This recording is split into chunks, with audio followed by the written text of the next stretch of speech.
అందరికీ నమస్కారం అండి. జ్యేష్ఠ అమావాస్య రోజు ప్రత్యేక పూజలు తెలుసుకుందాం.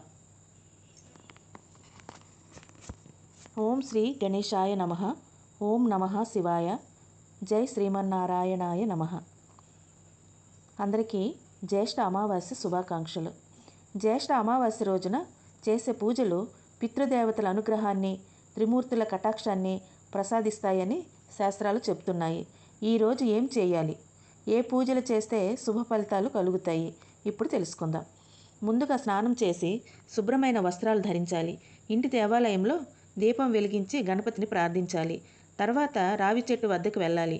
రావి చెట్టులో వేర్లలో బ్రహ్మదేవుడు, మధ్య భాగంలో శ్రీ మహావిష్ణువు, పైభాగంలో పరమశివుడు నివసిస్తారని విశ్వాసం.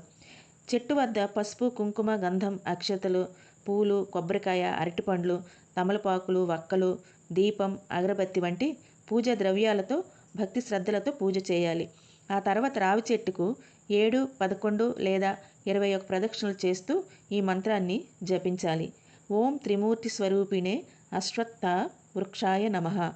ఈ విధంగా పూజ చేయడం వల్ల పితృదోషాలు తగ్గుతాయని, కుటుంబంలో శాంతి, ఐశ్వర్యం, ఆరోగ్యం కలుగుతాయని నమ్మకం.